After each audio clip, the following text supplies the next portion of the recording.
Lo primero que tenemos que evaluar entonces es algo que se llama el porte y la actitud. Esto se va a evaluar desde el primer momento en el que llega el paciente. Entonces, como tal, lo vamos a definir como el conjunto de manifestaciones no verbales que se pueden observar en el primer momento de la entrevista con el paciente, o sea, desde que el paciente entra al consultorio o desde que usted entra al cuarto donde está hospitalizado o en cualquier contexto donde usted lo esté revisando, ya con solo observarlo usted ya puede obtener información. Una de esas cosas de las que usted puede obtener entonces es con quién y cómo llega el paciente. ¿Con quién llega? Puede llegar solo, puede llegar acompañado por un familiar, puede llegar custodiado bajo la policía, puede llegar por algún cuidador o puede llegar por algún servicio de emergencia. Entonces esto nos va a ayudar a pensar si el paciente es autosuficiente, si está ahí por voluntad propia o si hay alguna circunstancia significativa que nos haga, digamos, dirigir el diagnóstico o hacer estar pensando en algunos diagnósticos diferenciales. Es por eso que eso también se tiene que contrastar con cómo llega. Si llega por iniciativa propia, si llega motivado por algún compañero, por algún familiar, o si llega pues bajo custodia por la policía, como ya lo había mencionado. Tenemos entonces otra variable que se va a medir, que es la conducta observable y la expresión corporal. ¿Cómo hacemos esto? Bueno, cuando nosotros estamos hablando directamente con un paciente, nosotros podemos ver que el paciente, de manera instintiva y según cómo se sienta cómodo, va a asumir unas posturas. Puede ser, digamos, una postura de total apertura, una postura de incomodidad, una postura de agresividad. Y eso lo tenemos que aprender sabiendo un poco del lenguaje no verbal, lo cual, digamos, se viene, desarrollando en cuestiones evolutivas desde hace mucho tiempo. La psicología evolucionista ya, digamos, ha definido el por qué nosotros asumimos ciertas posturas según cómo nos sintamos en el momento, y eso es algo que está escrito y eso es algo que, digamos, está ampliamente aceptado. Entonces es muy importante tenerlo en cuenta, el lenguaje no verbal. Entonces vemos que, por ejemplo, en estas imágenes, según la postura como se encuentra la persona, sin que esa persona le diga nada, usted ya sabe cómo esa persona se siente. Ahí vemos que una niña con una postura, más o menos nosotros podemos inferir que esa persona está aburrida. Esta persona que está, digamos, sentada tan rígida, con los brazos cerrados, la que está de traje en el centro, podemos ver que de pronto a lo mejor está cerrada y quizás un diálogo en el que se va a intercambiar información no va a ser tan fluido. Por último, vemos como un paciente que se sienta cómodo, que tiene como una actitud de concentración, que mantiene la mirada, a lo mejor sí se encuentra muy cómodo en ese momento. Entonces eso es algo que tenemos que tener en cuenta. En cuanto al contacto visual, entonces lo que hay que saber es que refleja la comodidad del paciente, transmite información y digamos que este tipo de información es especialmente emocional. Como ustedes pueden ver en las tres imágenes, cada una de estas imágenes, solamente con verlas ya podemos inferir más o menos cómo está el paciente. Vemos una mirada deprimida en este caso, en la imagen que está con el reborde amarillo en la parte superior. Luego vemos una imagen con un borde azul, en el cual podemos ver una imagen digamos, de una sensación de ira o de frustración. Luego, por último, podemos ver, digamos, una mirada que está perdida y que a lo mejor refleja que el paciente ni siquiera está concentrado en lo que le estamos diciendo. También es muy importante, junto con el contacto visual, evaluar el contacto verbal.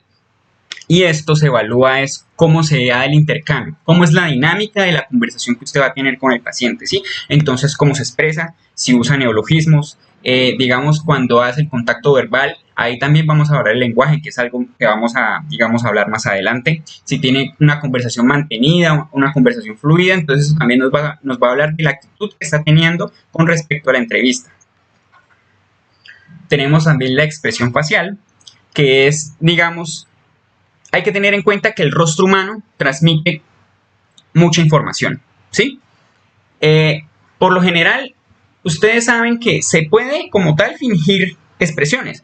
Lo que pasa es que cuando una expresión no es genuina de cómo el paciente se está sintiendo en esos momentos, es muy difícil mantenerlas por mucho tiempo. Entonces eso es algo que hay que tener en cuenta, porque de pronto cuando estén lidiando con un adolescente, incluso si no es en una consulta de psiquiatría, ven que a lo mejor él está tratando de actuar como si fuera rebelde o algo así, y a lo mejor no está tan frustrado, es muy difícil que él pueda mantener ese tipo de expresión a lo largo del tiempo. Entonces, como ustedes pueden ver acá en estas imágenes, en las dos primeras, las de arriba, se puede ver que las expresiones faciales reflejan mucho sobre cómo se está sintiendo. Incluso digamos, un término semiológico bastante usado para la parte de la depresión es la hipomimia, que es, como ustedes pueden ver acá, unas expresiones faciales bastante decaídas. bastante, digamos, poco acentuadas. Por otro lado, tenemos el aspecto físico, el arreglo y el aseo personal.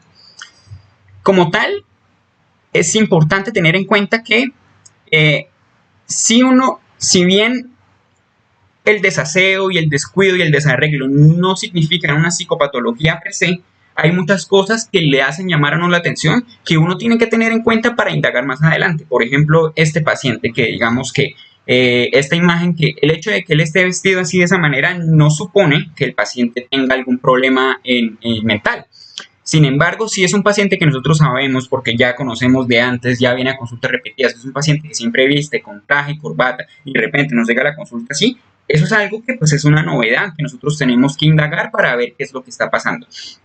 Entonces hay que tener en cuenta si hay cambios en el patrón de vestimenta o si la vestimenta no está acorde al contexto del lugar de la entrevista. Si usted está en un consultorio y el paciente llega en camiseta, boxers y chanclas, pues hay que indagar qué es lo que está pasando. Eso es algo que pues, puede ser diciente de alguna psicopatología. Listo. Entonces, por último, en cuanto a la actitud, para mirar en lo del porte y la actitud, tenemos que la actitud es tomar como un todo la expresión facial, corporal, el contacto visual, el contacto verbal, el interés en el entorno y el estilo para relacionarse, ¿sí?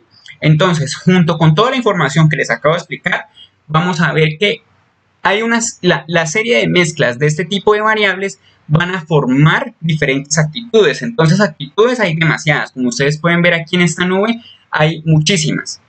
Sin embargo, pues la idea aquí no es enumerárselas una por una, sino que, digamos, más o menos ustedes, como pueden ver, como les he explicado en las diapositivas anteriores, pueden correlacionar cuál, digamos, de las variables del porte encajaría en una actitud específica. Por ejemplo, solo para poner un ejemplo, digamos en la actitud de interés, entonces veríamos que el paciente se sienta como el señor que está ahí sentado, el señor de tercera edad, estaría de pronto con una mirada mirándolo directamente a uno de los ojos, estaría con unas expresiones faciales bastante neutras o con los ojos relativamente un poco más abiertos de lo normal. Entonces digamos que eso es lo fundamental, no es como tal aprenderse todas las actitudes, qué es lo que hay, cómo se caracterizan, sino como nosotros hemos vivido, digamos, tenemos años de vida y nos sabemos relacionar de manera interpersonal, ya digamos casi que de manera instintiva, sabemos cuando una persona tiene ciertos tipos de actitud. Lo importante como entrevistadores entonces es tratar de objetivizar todo a través de la medición de las variables que les expliqué para poder determinar cuál es la actitud o cuál sería la impresión de actitud más cercana a la que está teniendo el paciente. Listo, entonces acá, por ejemplo, les voy a mostrar cómo se supone que se tiene que reportar un porte y actitud. Entonces este es un párrafo y cada letra del párrafo está, digamos, cada frase de párrafo está con el color de cuál se supone que es la variable que se está describiendo ahí. Entonces, como podemos ver, llega al consultorio con sus propios medios, entonces es con quién y cómo llega. Se muestra amable y colaborador, es parte de la actitud. Su conducta está de acuerdo con el contexto de la entrevista, es parte de la conducta observable y la expresión corporal. En cuanto al contacto visual, pues ahí vemos que se reporta que el paciente establece contacto visual y verbal espontáneamente, manteniendo la conversación sin dificultad alguna y puede referir lo que siente. Eso es parte del contacto verbal. Su edad aparente concuerda con la cronológica, el arreglo y el aseo personal están de acuerdo con las circunstancias. Entonces eso es parte de lo que yo les había dicho de cómo se viste el paciente. Su expresión facial es serena y su actitud de interés. Entonces ahí, como podemos ver, es un paciente que está prácticamente normal.